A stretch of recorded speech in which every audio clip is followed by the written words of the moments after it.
why sex dates don't work and what to do instead.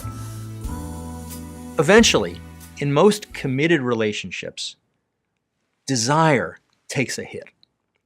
This usually coincides with other things getting in the way: work, money, marriage, children. Desire can drop way down the list.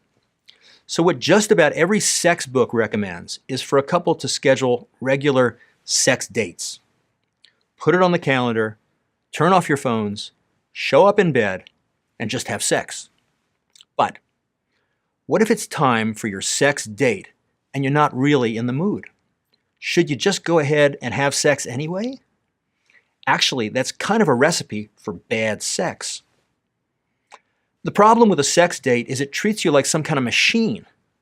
We're not machines. You can't just flip a switch. Here's a better way. Instead of making a date to have sex, make a date to show up in bed together and do absolutely nothing at all. Just pay attention, without judgment, to what you're really feeling. Sex only really works if you feel accepted and understood for whatever you might be feeling. It all starts with going to bed together for the specific purpose of doing absolutely nothing. From a sex perspective, that state of doing nothing is where all the good stuff happens.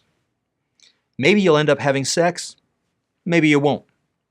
But there's a moment here that, if you pay attention to it, can nourish your erotic life together for a long time to come. I'm Dr. Steven Snyder. If you'd like to know more about how to keep sex and relationships together, check out my new book, Love Worth Making: How to Have Ridiculously Great Sex in a Long-Lasting Relationship.